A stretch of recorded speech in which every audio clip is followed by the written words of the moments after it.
Heureuse de vous retrouver sur la chaîne de Bonheurs Anonymes pour poursuivre nos rencontres de mentors morbihanais. Nous sommes heureux aujourd'hui d'accueillir Varban Christophe, artiste peintre qui habite à Vannes. Réussir sa vie pour lui, c'est essayer d'être maître de sa vie. Bonjour Varban, bienvenue à toi. Salut à tout le monde. Alors Varban, est-ce que tu peux nous dire qui tu es, s'il te plaît? Alors, je suis un artiste peintre, d'abord. Donc, je suis né en Bulgarie il y a 64 ans. Donc, je vis à Vannes depuis 35 ans. Donc, à moitié de ma vie est passée ici, à moitié de ma vie est passée dans une autre société, dans une autre vie. Je travaille à Vannes, j'expose, je crée, j'ai un atelier à Ménimur. Voilà, je suis un artiste peintre. Alors, dis-nous, Varban, quand tu avais 16 ans, est-ce que tu imaginais déjà cette vie d'artiste peintre? Comment est-ce que tu voyais ton avenir à 16 ans? Alors, c'est vrai que j'ai commencé assez tôt. 14-15 ans, je voulais être artiste. Un hasard a fait que j'ai lu un livre de Ambroise Vollard quand j'avais 14 ans. En fait, je lisais beaucoup. Et là, j'ai lu un livre sur les impressionnistes français à 14 ans, 15 ans, 14 ans. Donc, ça m'a impressionné. Donc, je voulais être un artiste. Je sais pas, c'était les artistes à la française au début du XXe siècle. Et donc, après, j'ai commencé à dessiner tout seul. Après, je suis allé chez un maître. Et voilà, j'ai commencé très tôt de vouloir être artiste, quoi. Et après, je suis allé aux Beaux-Arts. Et en fait, je me rappelle, c'était 72. Voilà, mes premiers pas étaient de 71, 72 et jusqu'à maintenant. Hein, je n'ai pas arrêté. Je n'ai pas arrêté. Je n'ai jamais arrêté. Je suis passé par toutes les étapes de la formation, l'école de beaux-arts, l'exposition, la déception, les victoires. Mais voilà, c'est un exemple de quelqu'un qui a gardé son enfance toute sa vie. Tu as été focus depuis tes 14 ans, tu as été focus sur ta passion en fait. Ben, voilà la question. Cette passion était devenue ma vie. Voilà, c'est ma vie. C'est ma vie. Et encore, et toujours. Alors, donc on comprend que tu aimes beaucoup l'art, la peinture et le monde les artistes en règle générale, mais qu'est-ce que tu aimes autrement dans la vie? Qu'est-ce qui te rend heureux? Ah, il y a beaucoup de choses qui me rendent heureux. Euh, Beaucoup de choses. Par exemple, moi, je suis pas un des artistes qui reste que dans son atelier. Moi, je vis dans cette société. Je participe énormément dans la vie, pas énormément. Peut-être, je peux faire encore plus, mais donc là, je suis aussi à la tête de l'association Les Eldus, qui est une association qui regroupe presque tous les artistes ici dans le coin. Donc, faire quelque chose pour mes collègues, ça m'a fait énormément de plaisir. Voilà, c'est assez rare aussi. Hein. Donc, je participe dans beaucoup de choses. Bah, avec mes collègues, on anime cette galerie qui s'appelle la Galerie des Bigotes. Souvent, je donne beaucoup d'interviews dans les journaux. Je m'exprime sur la vie politique, sociale. Hum, il ne faut pas oublier que j'ai une famille aussi. C'est-à-dire que j'ai 3 enfants adorables que j'aime beaucoup et que c'est une immense partie de la vie de quelqu'un, c'est ses enfants aussi. C'est ce qu'on donne, c'est ce qu'on donne, c'est ce qu'on donne et on ne demande rien en échange. C'est ce que je dis à beaucoup de monde. Il ne faut pas demander des échanges et des retours de la part de ses enfants. Ils le donnent quand tu le mérites. Voilà. Il y a beaucoup de choses qui me plaisent dans la vie, hein, la nature, la pêche, le sport.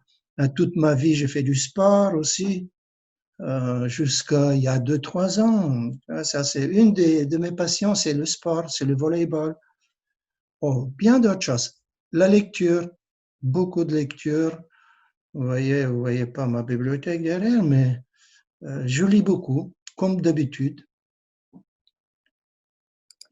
D'accord, donc beaucoup de passion, en fait, beaucoup de choses qui t'entourent et qui font de toi, quelqu'un peut-être de complet, enfin, en tout cas, qui te complète. Est-ce qu'il a pu exister un obstacle ou une épreuve que tu as dû, traverser en particulier, mais qui t'a aidé à avancer dans la vie?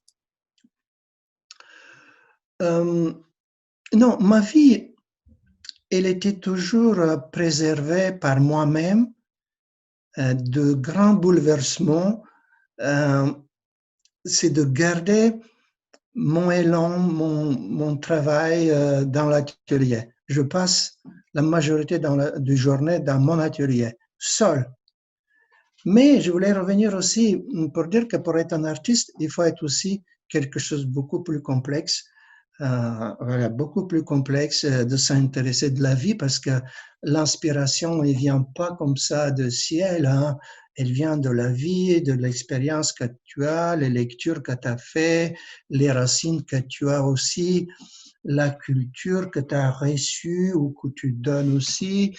Voilà, c'est très complexe. Mais en général, j'ai pas eu, vous voyez, ça fait déjà, quand je calculais 72, 2022, ben ça fait 50, cinquantaine d'années. Je fais que ça. Je fais ça dans mon atelier. Alors, après toutes ces années, est-ce que tu sais ce que c'est pour toi réussir? Qu'est-ce qu'il faut faire pour réussir sa vie? Oh, là, c'est c'est de trouver sa place, qui est toute petite place, hein, dans cet immense océan des êtres humains, de la nature, de différents groupes de gens, de trouver sa place. Et pour trouver sa place, il faut s'orienter aussi un peu vers soi-même, de se connaître, de se perfectionner. Et le sens de la vie, c'est, à mon avis, ça, de se perfectionner pour pouvoir transmettre. Voilà, pour pouvoir transmettre. Parfois, on a des transmissions qui sont journalières, quelque chose, tu donnes un petit coup de main. Mais alors, quand tu... Voilà, j'ai donné un petit coup de main, par exemple, au cuisinier solidaire. Donc, j'ai fait la maraude au premier confinement avec ma voiture. Je voyais les SDF, les gens qui étaient dans la rue. Euh, alors, quand tu vois ce qu'ils reçoit de nous, eh ben, c'est suffisant pour moi-même, pour les autres. C'est tout simple, quoi. C'est donner quelque chose. Euh, voilà, vous voyez, c'est complexe la vie. Et réussir sa vie, parfois, comme j'ai dit, c'est des choses tout petites, journalières. Et il y a des choses beaucoup plus globales. Par exemple, des valeurs humaines que tu devais défendre toute ta vie ou prêcher en quelque sorte pour les autres aussi. C'est quoi? C'est de s'aimer, c'est de vivre ensemble, c'est de se donner un coup de main, c'est de se respecter. Euh, toutes ces choses font que la vie est complexe et parfois on se trompe, hein. Euh, souvent on se trompe ou on ne fait pas attention. Parce que on pense souvent à soi-même aussi, à ses petits bonheurs, à ses petits joies, euh, parfois un peu égoïste, parfois en ignorant les autres totalement, parfois entrer dans une groupe de pensée. Euh, voilà, je parle des sectes, je parle parfois des groupes radicaux. Il faut trouver, si tu veux, les valeurs universelles. Euh, je ne parle pas de la moralité, les valeurs humaines. Et là, ça se cherche, ça tombe pas comme ça se cherche dans la vie. Parfois avec beaucoup d'erreurs aussi. Moi, j'ai fait des erreurs, je me suis trompé, mais le meilleur, c'est quand tu reconnais tes erreurs, quand tu vois que tu te trompais. Quand tu ne vois pas que tu te trompais, bah, tu continues comme ça. Oui, c'est des paroles, tout ce que je viens de dire, mais quand je regarde vers moi-même, ben, c'est ça qui me fait plaisir. Voilà. Euh, réussir sa vie, c'est aussi, hmm, c'est c'est se faire plaisir. Mais bon, mes plaisirs, c'est quand je donne quelque chose.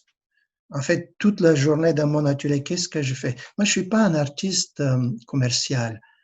Je suis pas quelqu'un qui fait des choses pour gagner des sous à tout prix.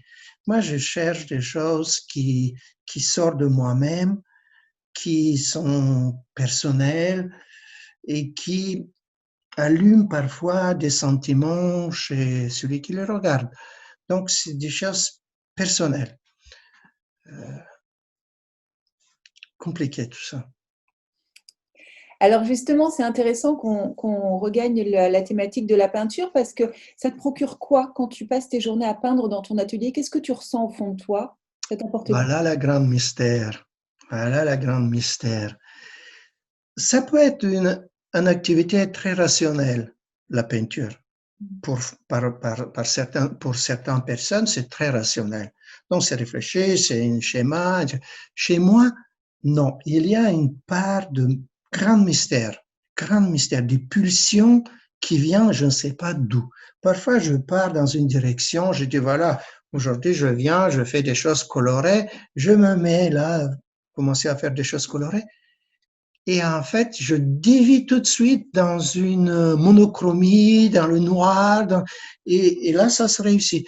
Et donc, il y a des moments, comme je dis, très rationnels, mais il y a des moments irrationnels, spontanés. Mais ces choses-là, ces moments, il faut les capter, il faut les matérialiser. Donc, pour les matérialiser, il faut se perfectionner techniquement, il faut s'entourer avec des outils, et voilà, il faut regarder la nature, il faut lire, et beaucoup de choses. Beaucoup de choses. Alors, Complexe. on comprend que ça t'apporte beaucoup, puis ça fait beaucoup travailler ton inconscient en fait. Et quand ton œuvre plaît, quand tu vois dans les yeux des autres que ça accroche le regard, que ça accroche les sentiments, qu'est-ce que ça te fait d'avoir ce retour? C'est dans ces moments-là, je me sépare avec beaucoup de joie de mon œuvre, de ma pièce, de mon tableau, parce que je vois que les gens l'aiment beaucoup. Voilà, c'est que moi je dis souvent que peindre, c'est une partie. Posséder l'œuvre, c'est l'autre partie. Donc, il y a une communication entre moi et celui qui regarde à travers mon tableau. Le tableau, il est un intermédiaire entre ma sensibilité et les sensibilités de l'autre. On se rejoint. C'est quand vous écoutez une belle chanson et celui qui le chante, il adore à la chanter, ben ça se passe quelque chose, il y a un acte. Là, cet après-midi, je vais amener un tableau chez une dame qui a vu ce tableau cet été à ma petite galerie, qui m'a rappelé. Moi, j'ai eu un peu de chance de le laisser quelques mois. Mais en fait, je vois qu'elle tient à ce tableau, elle pense à ce tableau, elle aime ce tableau et va le prendre chez elle, va l'accrocher. Et voilà, tu vois, c'est réussir ma vie, c'est un peu ça aussi. C'est que j'ai réussi ma vie, tous mes efforts, tous mes papiers déchirés, tous mes tableaux ratés ne comptent pas. C'est un tableau qui va chez quelqu'un, ben c'est déjà quelque chose. Voilà, très bien comme ça. C'est beau, C'est donc, simple. deux sensibilités qui se rejoignent, c'est magnifique. Ah, c'est exactement ça quand il s'agit du vrai. Mm. Parce que quand on parle de peinture et de l'art pictural, parfois, on ne parle pas que du beau, mais on parle de vrai. Vous savez, du vrai. Le vrai. Et C'est, le vrai se retrouve dans l'émotion, alors c'est ça que tu veux dire? ça se, la peinture, l'art, c'est une média Mm. qui fait des liens. C'est de ce lien que je parle. Il fait des liens entre moi et la personne qui prend ça. Mais cette média peut transmettre beaucoup de choses, peut transmettre des savoirs, des connaissances, des idées politiques, des idées idéologiques, des idées et parfois purement des émotions. la dame qui va prendre ce tableau, elle est psychanalyste. Elle a vu des choses qui le concernent, voilà. Moi, j'ai pas vu ça, mais je sais que ce tableau, il est vrai. Il y a quelque chose dedans, et ce quelque chose, c'est pas moi de le définir, c'est lui qui le regarde parfois. Voilà. Moi, j'ai pas cette prétention de passer des idées. Je n'ai pas cette prétention. Peut-être je passe, mais je n'ai pas. Moi, je suis celui qui fait. Et parfois, il ne sait pas pourquoi il le fait exactement et comment. Il y a quelque chose qui, pouf, allez. Mais je réfléchis aussi avant. Oh, c'est intéressant tout ça.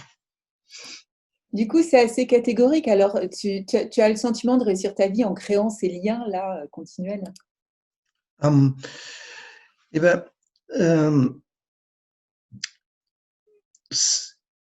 ça fait déjà beaucoup d'années que je travaille. Parfois, j'oublie qui m'a pris un tableau, mais souvent, je n'oublie pas. Donc, derrière moi, bon, il y a plus de 1000 pièces qui sont parties chez les gens. Hein. Oui, plus de 1000 pièces, mais ça fait déjà 40 ans, 45 ans que je travaille activement comme artiste professionnel. Donc, il y a des tableaux qui sont au musée, quelques musées de Bulgarie, il y a des tableaux au musée national, il y a des tableaux dans les collections privées partout dans le monde, même Nouvelle-Zélande, Australie, Inde, États-Unis, etc. Ça, c'est rigolo, mais c'est vrai. Donc, ces tableaux-là, ils existent, ils sont derrière moi dans le passé. Hein. Voilà. Donc,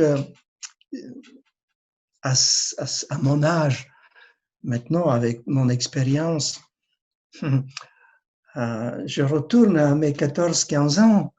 Ben oui, je voulais faire ça. Voilà, je voulais être là. Là, je suis là, là où je voulais. Mais c'est pas fini, j'espère. On le souhaite, c'est clair. Dis-nous, Varban, quelle qualité as-tu développée pour cultiver ce bonheur tout au long de ces années? Ben, la discipline de travail, hein. La discipline et comment on dit, être fidèle. Voilà, la fidélité, être fidèle avec ce que j'ai choisi à faire. C'est-à-dire, je défendu ce que j'ai moi-même. Hein. Et parfois, je ne suis pas quelqu'un qui peut travailler sur commande. C'est mon caractère aussi, il est comme ça. Moi, je suis très libre. Voilà, je suis très, très libre. J'ai tout fait dans ma vie pour défendre cette liberté de mon choix au départ. Et là, parfois, je souffre aussi pour certaines personnes qui ne peuvent pas faire ce qu'ils aiment bien faire. Il y a beaucoup, je sais. Et parfois, aux jeunes qui... moi, j'avais plusieurs cas comme ça, des parents, parce que quand j'étais en Bulgarie, bon, j'étais un artiste peintre très connu, qui a réussi beaucoup de choses et qu'il y avait une sorte de fierté. Et mes parents, il avait mes cousins qui choisissaient à faire, par exemple, chauffeur de taxi. Donc, ma tante vient et me dit, mais tu lui parles, tu lui dis, il faut pas qu'il soit chauffeur de taxi, c'est pas bon. Mais je dis, écoute, c'est ça le meilleur des choses, c'est il voulait faire chauffeur de taxi, c'est son rêve, quoi, laisse-lui faire. C'est ça, laisser les jeunes faire ce qu'ils veulent faire. Si ils savent pas quoi faire, il faut les soutenir toujours, il faut les aider, il faut les donner des possibilités, mais sans les obliger de faire quelque chose. Moi je ne peux pas faire des choses car les gens m'obligent. Je suis un peu spécial. Je peux pas. Même, je peux pas faire des tableaux que les gens me commandent. Tu me fais ça et ça. Non, je peux pas. Ah, je peux pas. Je suis, je cherche le mot, mais je suis malade de liberté, quoi. Voilà. Le malade de liberté, c'est beau. Varban, est-ce qu'il y a un outil que tu aimerais nous partager qui a pu t'aider, toi, dans la vie? À quoi? Un outil, une méthode ou Non, non, mais j'ai pensé, et je l'ai dit tout à l'heure, rester fidèle à son choix, quoi. On peut se tromper, mais souvent non. Si on a un vrai envie, il faut être fidèle, mais il faut aussi il faut travailler. Hein. Il faut travailler. Je suis un peu paresseux aussi, c'est ça mon défaut. Je pense que je suis paresseux, mais parfois je dis non, non, non, non, tu travailles sérieusement. Il faut travailler sérieusement, mais un outil, c'est d'essayer de se connaître hein, soi-même, hein, de se connaître et certainement de se respecter tel qu'on est, quoi. Se respecter, et on a des erreurs, parfois on n'est pas parfait, mais quand on a un respect vers soi-même, ben, cet respect, il s'emporte tout de suite vers les autres aussi. C'est ça. Comment tu as fait, toi, pour te connaître? Mais là, c'est quelque chose très... Ça a commencé assez tôt. Hein. Ça a commencé assez tôt, peut-être 13, 14 ans, quand on sort ou qu'on entre dans la puberté, quand on abandonne les jeux dans la rue, parce que nous, on jouait beaucoup dans la rue, on était comme dans les anciens films, on était tout le temps dans la rue, on jouait, on était libre. Et après, tu commences à t'enfermer un peu, et là, tu découvres certains plaisirs de soi-même, vis-à-vis de soi-même. Par exemple, la lecture, la musique. J'étais amoureux d'une fille très jeune, et là, j'y pensais à cet amour, je pensais à mes livres, et j'ai commencé un peu à dessiner comme ça, et donc j'ai trouvé certaines choses qui sont très utiles pour la solitude, en fait, qui se transforment, se matérialise, cette solitude se matérialise. Je ne sais pas, est-ce que tu comprends, en quelque chose. Tu peux matérialiser ton amour en chanson, on connaît beaucoup de choses, un poème, en peinture, et même toute ta vie peut devenir comme ça, suite à une histoire d'amour, une histoire de solitude, une histoire de créer quelque chose après ça. C'est assez complexe, quoi. Ça veut dire qu'on peut se créer dans sa propre solitude. C'est important, c'est génial. Mais oui, oui, c'est ça. J'arrive pas à trouver exactement les mots pour le dire que la solitude, il y a différentes formes de solitude. Hein. Je parle de celle-là qui vous amène vers la création et qui matérialise ce côté plutôt bien dans la solitude, ça c'est sûr, parce qu'il y a des solitudes aussi, des gens dépressifs, des gens maladifs, des solitudes forcées. Hein, quand tu es au prison, c'est une forme de solitude aussi. Hein. Mais non, je te parle de cette solitude. Là, parfois, en fait, je suis toute la journée dans mon atelier. Maintenant, à 64 ans, je suis seul dans mon atelier. Mais alors, c'est pas ça exactement. Donc, il faut mentir la solitude, la transformer, avoir comme une amie, quoi, à côté de toi, avec toi. Parfois, elle te prend dans ses bras. Parfois, c'est toi qui la prends dans tes bras. Parfois, elle est très déçue, triste. La solitude, elle est dépressive parfois, hein, elle-même. Donc, il faut le réconcilier avec la vie, il faut lui donner un petit coup de main. Et à l'envers. C'est très intéressant, ça. C'est très intéressant. Et tu vois, plus on parle, plus on entre dans les méandres de l'esprit de l'homme et de ses émotions et de sa psychique aussi. Apprivoiser sa solitude pour se construire, en fait, et construire avec. Voilà, merci de dire exactement ce que j'ai pensé. Varban, est-ce qu'il y a autre chose qui t'inspire? Est-ce qu'il y a des personnes qui t'inspirent, par exemple? Hum, Écoute, moi, je suis à une lecture constante. J'adore l'histoire, tout. Et tout m'inspire en quelque sorte, si tu veux. Il n'y a pas un, par exemple, je peux pas te dire, voilà, Picasso, Goya ou je sais pas qui. Non, j'ai appris à mon âge de voir à chacun de ces gens-là quelque chose qui vaut la peine, qui t'enrichit, quoi. Et c'est comme ça dans la vie aussi de tous les jours, hein. Euh, je découvre les gens. En fait, j'ai oublié, une des outils, c'est, un des outils, c'est la curiosité. Je suis curieux et je suis ouvert. En fait, il y avait des périodes dans ma vie, on est tous comme ça, on est bouché un peu, on dit voilà, c'est comme ça, cette vérité, c'est ça. Non, mais c'est pas moi qui le dis, hein. Il y a déjà un super acteur qui disait je sais que je sais pas.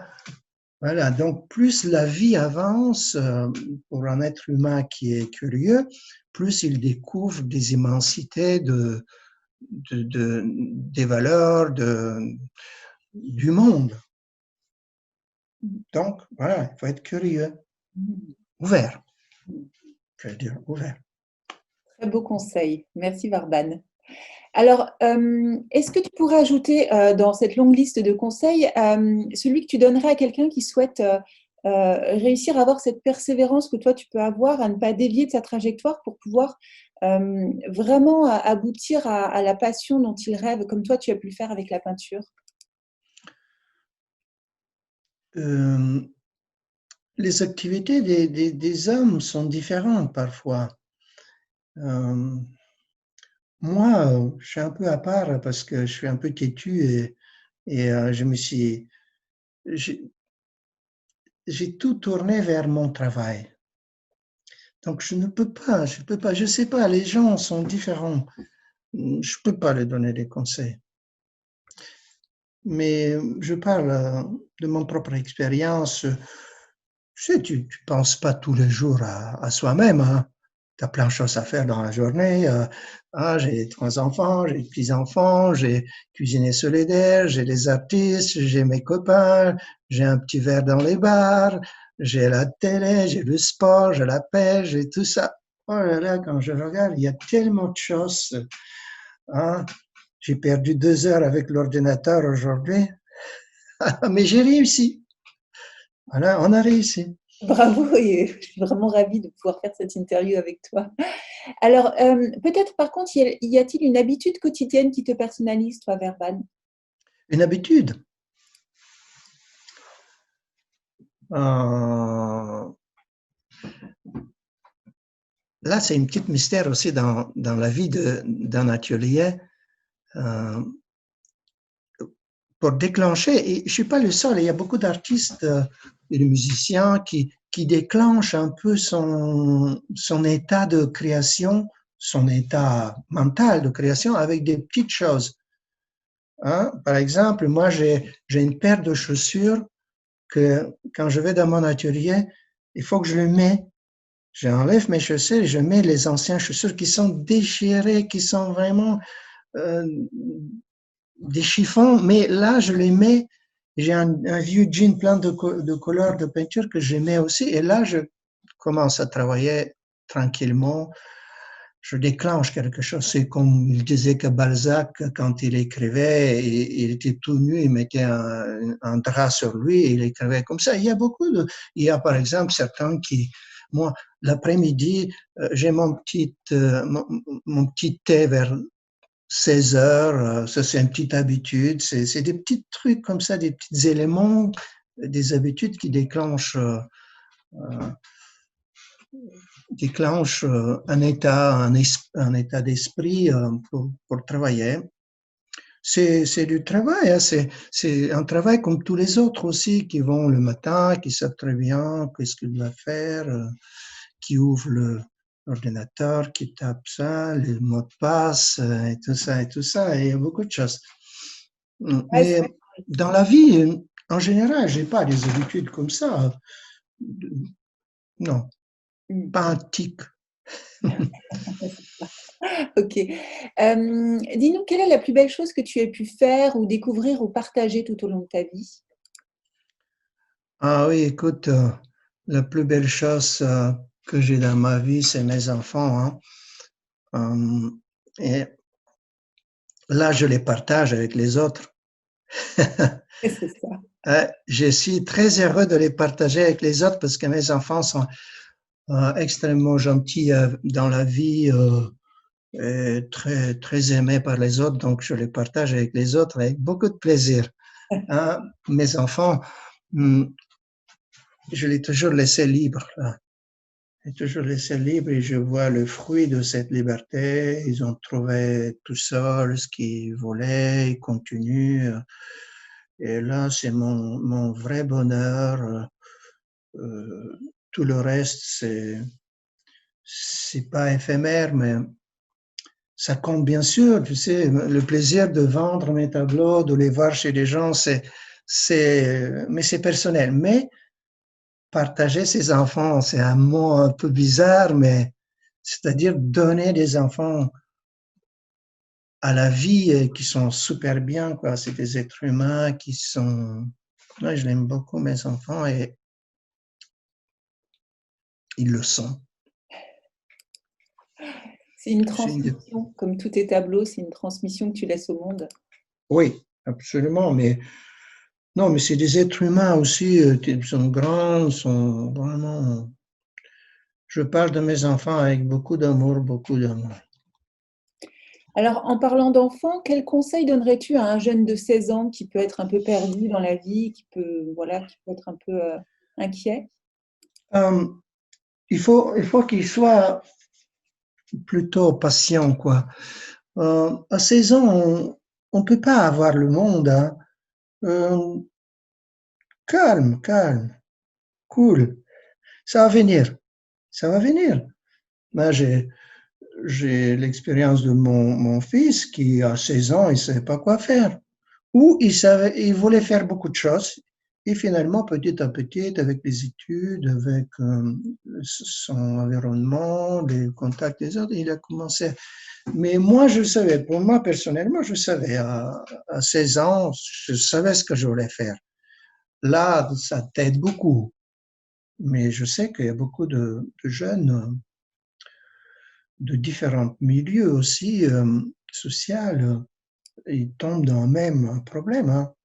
Le même problème, ils ne savent pas quoi faire. Et là, j'ai pas énormément de conseils. Je compte beaucoup sur l'éducation, sur l'école. Mais administrativement, tu ne peux pas obliger les enfants à dire, tiens, voilà, tu fais ça, tu fais ça, tu fais ça, tu fais ça.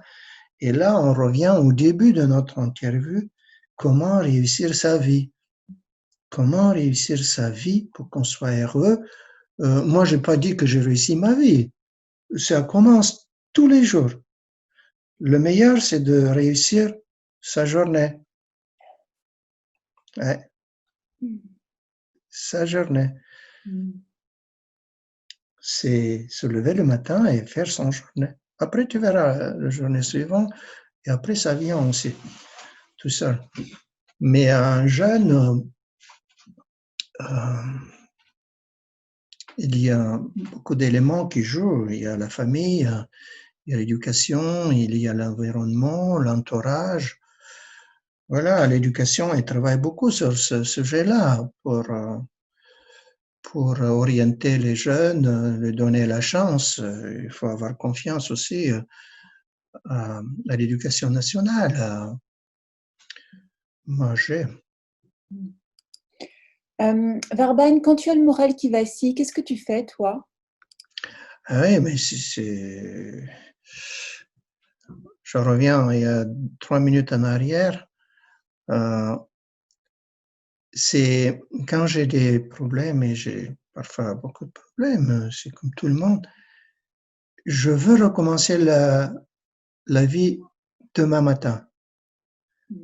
C'est-à-dire que tous les jours est une partie de la vie et donc c'est comme si tu veux aller loin, par exemple à 10 km. Moi, j'ai ce méthode-là, j'ai oublié de dire ce méthode-là. Eh ben, je vois que c'est loin, c'est dur, c'est long, c'est fatigant, c'est ennuyant. Et là, je dis, il faut que j'aille jusqu'à le premier poteau. J'arrive jusqu'à le premier poteau et je vois que j'avance. Alors, je vais aller jusqu'au deuxième poteau. Et après, j'ai oublié et je suis arrivé au 10e poteau déjà. Tu comprends? C'est-à-dire que quand tu as des difficultés dans la vie, il faut tous les jours être un nouvel jour, quoi. Moi, je suis, et c'est ce qui définit un peu les optimistes aussi. Moi, je suis optimiste parce que le lendemain, je pense qu'il y a une autre journée et c'est comme il y avait un film bulgare, il y avait un super titre que j'aime beaucoup qui disait comme ça: le monde est grand et le bonheur nous guette de partout. Donc, le bonheur, il est certainement quelque part dans la journée, au lendemain. Le bonheur, ça peut être un petit truc, là, hein, un gorgée de bière, hein. Ça peut être un coucher de soleil, ça peut être un petit regard très spécial derrière le masque de quelqu'un dans la rue, parce que maintenant, avec les masques, on voit que les regards des gens. Et on est très étonné parfois des regards, certains regards qui te suivent. Et là, ça te fait du plaisir, quoi. Du plaisir, il y a partout et le bonheur nous guette de partout. C'est beau. Ouais, c'est ça, ça fait l'optimisme. Si, j'ai des problèmes parfois, mais je veux que la nuit passe et le nouveau jour commence. C'est ça, il faut que le nouveau jour commence. Quelle chance qu'on a des journées. Tous les jours, c'est un autre jour. Voilà. Merci Varban. Alors on arrive déjà à la dernière question. Quelle est ta raison d'être? Pourquoi tu te lèves tous les matins, toi? Déjà, il y a le fait de retrouver mon atelier. Et parfois, je suis éloigné. Hein, parfois, ça passe une semaine sans. Non, c'est rare de ne pas aller dans mon atelier une semaine, mais je sais pas, c'est une magie, c'est quelque chose. Voilà, je vais dans mon atelier. Je vais dans mon atelier. Ça, c'est inexplicable. C'est un autre monde qui me. On ne peut pas dire comme ça que j'ai une vie parallèle. Ma vie est unie, mais il y a la vie de mon atelier et l'autre vie. Mais les deux sont la même vie. Donc, tous les matins, c'est ça qui me, qui me maintient. J'ai pas un but dans la vie. Hein. Je n'ai pas. Je vis ma vie comme ça. Et je conseille à tous ces gens-là de vivre sa vie comme ça, tous les jours. Il y a bien des choses qui valent la peine pour vivre. Hein. Et il y a des belles choses. Hein. Cet été, j'ai sauvé une chatte dans le quartier qui était malade, abandonnée. Ça m'a tellement attaché à cette chatte-là que je l'ai sauvée parce qu'elle était malade.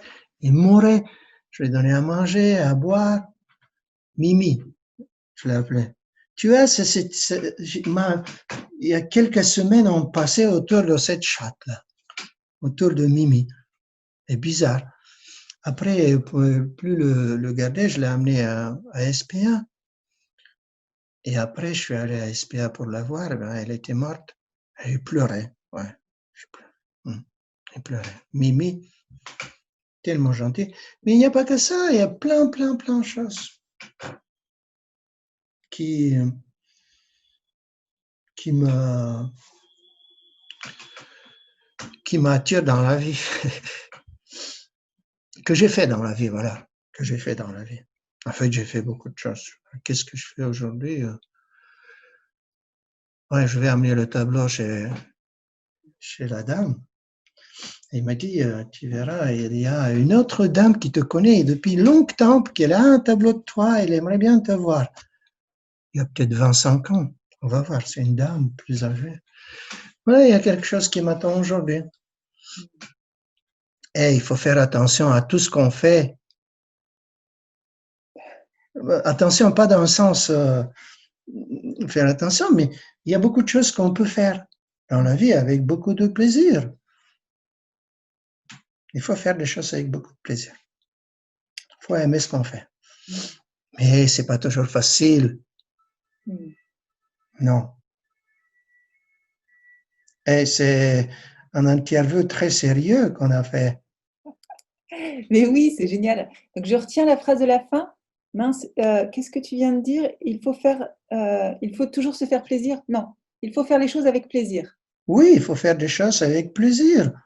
Mais c'est pas facile. J'ai mis aussi comme deuxième, c'est pas facile toujours. Il y a beaucoup de gens qui sont obligés de faire des choses qui ne plaisent pas, quoi. Travailler aussi des choses qui ne plaisent pas. Oui. Mais moi, je l'ai dit pour qu'ils restent optimistes, hein, qu'ils se battent. Moi aussi, je me bats tous les jours dans mon atelier. Ça marche pas toujours, hein. On fait beaucoup de bêtises parfois. On jette, on déchire une grosse poubelle comme ça avec du papier dedans. Alors, on va donner un peu d'optimisme aux gens aussi, mais ils le méritent. J'ai un vieux tableau que je garde avec moi qui est très rigolo et je vais le montrer là. C'est une poule qui vole et que le monde est dans ses pieds là. J'aime beaucoup cette poule là. On la voit bien ou pas? Oui, ouais, on la voit. Ce serait mieux en vrai, mais on la voit. Voilà. Ah ouais, en vrai. C'est un petit tableau que j'ai fait quand je suis arrivé ici, quand j'ai quitté ma Bulgarie. Et donc en bas, c'est une sorte de village, mon village. Oh. Mon village ici. Et voilà, il s'envole. J'aime bien ce tableau-là. Mais bon, j'ai fait beaucoup, hein, Ouais. et différents tableaux. Tout le monde peut aller voir sur mon site. Voilà, il y a même une rétrospective dans le site. Ok, super. Du coup, si tu veux compléter cet échange, si tu veux dire un dernier petit mot, ça peut être par exemple l'adresse de ton site pour qu'on aille voir tout ce que tu fais. Mon adresse est très simple actuellement, c'est christophe.xyz. C'est un nouveau domaine, mais voilà, on tape Christophe comme ma signature Christophe.xyz. Ok, super. On ira voir. On mettra le lien dans les commentaires. Super. Merci beaucoup, Varban, de nous avoir permis de découvrir ton univers et apporter tes conseils. Maintenant, pas des conseils, mais mon expérience. Mon expérience. C'était très important. Merci beaucoup, Sandrine. Merci à tous. Aidez-nous à diffuser cette interview à un plus grand nombre de personnes. Likez-la et abonnez-vous à la chaîne. Vous pouvez aussi nous soutenir sur Tipeee. Le lien se trouve dans la description ci-dessous. Et si vous aussi vous souhaitez apporter votre témoignage, vous êtes les bienvenus. Envoyez-nous vos coordonnées à contact@bonheur au pluriel-du6 anonyme au pluriel.com. D'ici là, on se retrouve mardi prochain à 18h pour une nouvelle interview. Et d'ici là, soyez heureux. Au revoir.